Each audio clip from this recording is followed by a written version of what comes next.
মাসের চাঁদ যখন উদিত হবে, রমাদান যখন শেষ হবে, তখন আমাদের কিছু দায়িত্ব আছে। ওই রাতের কিছু দায়িত্ব আছে, পরদিন সকালে পরদিনে কিছু দায়িত্ব আছে। ঈদের রাতে এবং দিনে আমরা কি করব, কি করব না, কোনগুলো নেকের কাজ, কোনগুলো গুনাহের কাজ। আমি 5 মিনিট বেশি সময় নিলে আপনাদের সমস্যা আছে? আচ্ছা, এখন আসেন, ঈদ কোন দিন করব আমরা?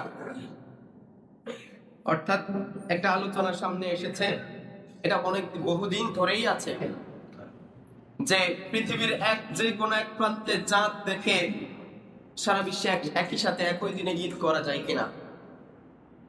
এটা বহুদিন ধরেই আছে, যেহেতু বিজ্ঞানের যুগ, খুব দ্রুত এক প্রান্ত থেকে অন্য প্রান্তের খবর নেওয়া সম্ভব, সেই কারণেই এই কথাটা এসেছে।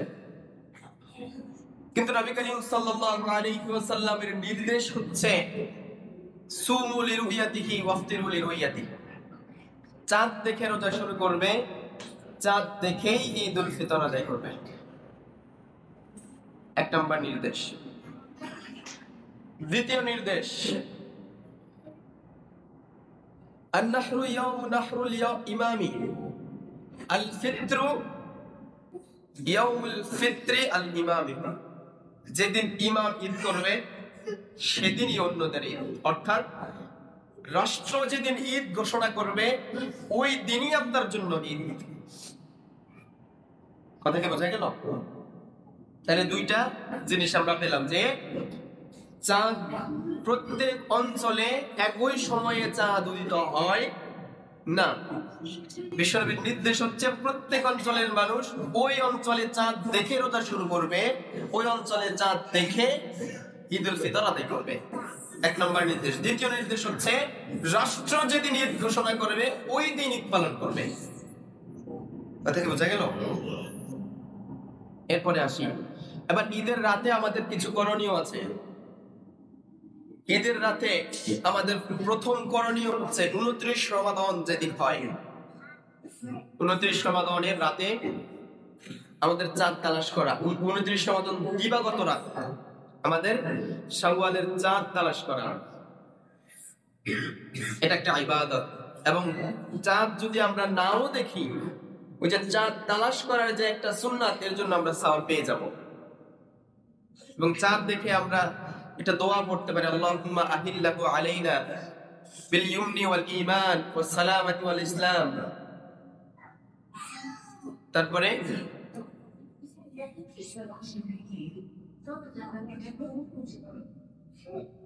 লাস্টে লিমা তুহিব্বু ওয়া তারদা রাব্বি ওয়া রাব্বুকা আল্লাহ, এই দোয়াটা পাঠ করা। যদি পারি আলহামদুলিল্লাহ, না পারলে শিখে নিব। এখন মোবাইল সবার হাতে হাতে আছে, আপনি নেটে চার্জ দিলেই পেয়ে যাবেন। এই দোয়াটা পাঠ করা। এরপর আসে ঈদের রাতের কিন্তু আলাদা একটা ফজিলত আছে। ঈদের রাত অত্যন্ত মর্যাদাপূর্ণ রাত, অত্যন্ত মর্যাদাপূর্ণ রাত। সারা বছরের মধ্যে 5টা মর্যাদাপূর্ণ রাত আছে। কয়টা ভাই? 5টা মর্যাদাপূর্ণ রাত আছে। এই 5টা মর্যাদাপূর্ণ রাতের মধ্যে 2টা রাত হচ্ছে দুই ঈদের রাত। ঈদের রাতের মর্যাদা কি? আন খালিদ ইবনে মাদান রাহিমাহুল্লাহ আনহু, আবি দারদা রাদিয়াল্লাহু তাআলা আনহু। খালিদ ইবনে মাআদ একজন তাবেঈ রাহিমাহুল্লাহ, তিনি আল্লাহর নবীর সাহাবী আবি দারদা রাদিয়াল্লাহু তাআলা আনহু থেকে বর্ণনা করছেন। তিনি বলেন, মান কামা লাইলাতাইল ঈদাইনি লিল্লাহি মুস্তাহিব্বান লাম ইয়ামুত কলবুহু হিনা তামুতুল কুলুব। যেই ব্যক্তি 2 ঈদের রাতে ইবাদত করবে, 2 ঈদের রাতে দাঁড়িয়ে তাহাজ্জুদের নামাজ আদায় করবে, 2 ঈদের রাতে ইবাদত করবে, ওই মানুষের অন্তর কখনোই মরবে না। যেদিন মানুষের সব অন্তর মরে যাবে, সেদিনও তার অন্তর জীবিত থাকবে। এটা ঈদের রাতের একটা মর্যাদা। আবার আব্দুল্লাহ ইবনে উমর রাদিয়াল্লাহু তাআলা আনহু বর্ণনা, তিনি বলছেন, খামসু লায়ালিন লা ইউরাদ্দু ফীহিন্না দুআ। 5টা রাত, সারা বছরে 5টা রাত এমন আছে যেই রাতগুলোতে আল্লাহর কাছে দোয়া করলে দোয়া ফেরত আসে না, অর্থাৎ দোয়া কবুল হয়ে যায়। লাইলাতুল জুমআতি 1 নাম্বার হচ্ছে জুমার রাত, যেটা অলরেডি বিগত হয়েছে। ওয়াল আউয়ালু লাইলাতুম মির রজব, রজব মাসের প্রথম তারিখ। ওয়াল লাইলাতুন নিসফু মিন শাবান, শাবানের 15তম রজনী। ওয়া আউয়ালু ওয়াল লাইলাতুল ঈদি, ওয়াল লাইলাতুল ঈদি ওয়াল লাইলাতুন নাহরি, ঈদুল ফিতরের রাত এবং ঈদুল আযহার রাত। এই 5 রাতে বান্দার দোয়া ফেরত দেওয়া হয়, কবুল করা হয়। তাই এই রাতগুলোতে, এই মর্যাদাপূর্ণ একটা রাত আমরা ধ্বংস করে ফেলি। এই রাতে আমরা অবমূল্যায়ন করি, এই রাতে আমরা হারাম কাজ করে বেড়াই, গল্প গুজব আড্ডা দিয়ে রাত শেষ করে ফেলি। মার্কেটিং এর নামে সারা রাত বাজারে ঘুরে ফিরে আড্ডা দিয়ে আমরা রাতটাকে শেষ করে ফেলি, অথচ রাতের মর্যাদা বিশাল। এই রাতে আমরা লুডো খেলি, অনেকে লুডো দাবা ইত্যাদি খেলে রাত পার করে দেই, আনন্দের নামে অতিরঞ্জিত করে ফেলি। এই রাতে আমরা বিভিন্ন খারাপ কাজে জড়িয়ে পড়ি, কেউ টেলিভিশন দেখতে দেখতে রাত পার করে ফেলে, ওই যে পরের দিনই।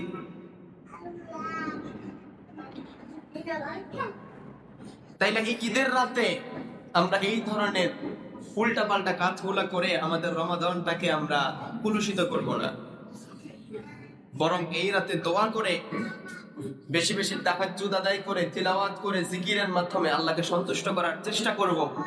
আমরা আমাদের বিগত যে পুরো রমাদান আমাদের মধ্য থেকে বিদায় নিল, এই রমাদান মাসটাকে আল্লাহর কাছে কবুল করায় নিব, আমলগুলো কবুল করায় নিব। এবং ঈদের দিনের কিছু সুন্নাহ আছে। ঈদের দিন সকালে আমরা কি করব? ঈদের দিন সকালে ফজরের নামাজের পরে একবারে সবচেয়ে গুরুত্বপূর্ণ আমল হচ্ছে ঈদের সালাত আদায় করা। সেক্ষেত্রে ঈদের দিন সকালে ফজরের নামাজটা জামাতের সাথে আদায় করা, গোসল করা, মেসওয়াক করা।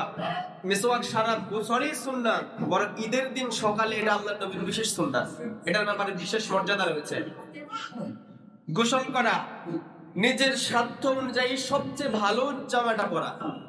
নতুন জামার কথা হাদিসে আসে নাই, নতুন জামার কথা হাদিসে আসে নাই, বরং নিজের কাছে নিজের সংগ্রহে থাকা সবচেয়ে ভালো, সবচেয়ে উত্তম যে জামাটা সেটা পরিধান করা, সুগন্ধি ব্যবহার করা। এবং ঈদুল ফিতরের দিন ঈদের জামাতে আসার আগে কিছু খেয়ে আসা, মিষ্টান্ন জাতীয় কিছু খেয়ে আসা, মিষ্টি হোক কিংবা খেজুর হলে সবচেয়ে ভালো। না তুমি খেজুর খেতেন। সাদাকাতুল ফিতর ঈদের নামাজের আগেই আদায় করে দেওয়া। যদি ঈদের নামাজ, ঈদের জামাত বেশি দূরে না হয়, হেঁটে হেঁটে যাওয়া, পায়ে হেঁটে সেখানে যাওয়া।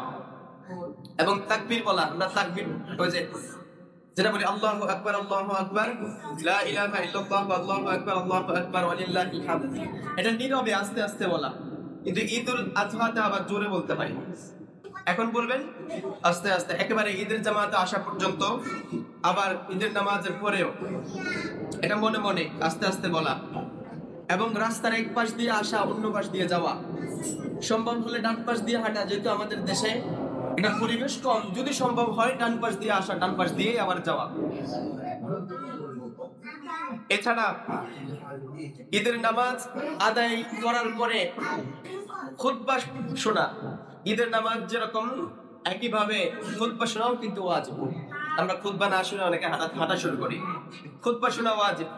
খুতবা শুনে তারপর যাওয়া, এবং একে অপরের সাথে দেখা সাক্ষাৎ হলে দোয়া পাঠ করা, তাকাব্বালাল্লাহু মিন্না ওয়া মিনকুম, এই দোয়াটা পাঠ করা। ঈদ মুবারক বলা এটা ইবাদতের মধ্যে পড়ে না, তবে বলতে পারেন এটা যেহেতু একটা অভিবাদন, আমাদের একটা সংস্কৃতি ধরতে পারেন, বলতে পারেন, এটা বলাতে কোনো দোষ নাই।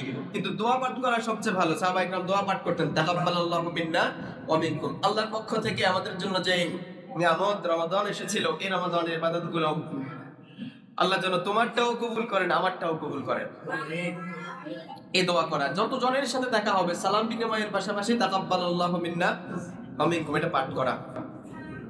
এবং সর্বশেষ কিছু সতর্কবার্তা, সেটা হচ্ছে আপনার রমাদান শেষ করার জন্য আপনার পরিবারের মেয়েরা কিংবা ছেলেরা যথেষ্ট। কারণ ঈদকে উপলক্ষ করে এত পরিমাণ বেহায়াপনা হয়, এত পরিমাণ বেপরদিকি হয়, এটা আপনার রমাদানকে শেষ করে দেওয়ার জন্য যথেষ্ট। আমরা পর্দার ব্যাপারে সতর্ক থাকবো। মেয়েরা যেরকম পর্দা করা প্রয়োজন, একইভাবে ছেলেদেরও পর্দা রয়েছে, আপনাদেরও পর্দা করা প্রয়োজন। যেখানে সেখানে ঢুকে যাওয়া, যেখানে সেখানে গিয়ে মেয়েদের সামনে হাজির হয়ে যাওয়া, এগুলা থেকে ছেলেদেরকে বিরত থাকতে হবে।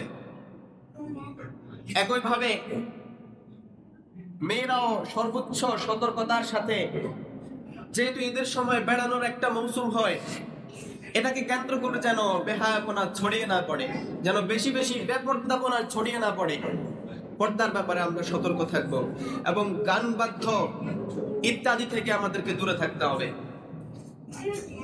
কারণ গান বাজনা এটা শয়তানের অস্ত্র। যারা গান বাজনার সাথে বেশি বেশি সম্পর্কিত, তাদের অন্তরগুলো মরে যায়, তাদের অন্তর মরিচাযুক্ত হয়ে যায়, অন্তর মরে যায়, তাদের অন্তরে আল্লাহর ভালোবাসা আর থাকে না, তাদের অন্তর থেকে আল্লাহর ভালোবাসা উঠে যায়।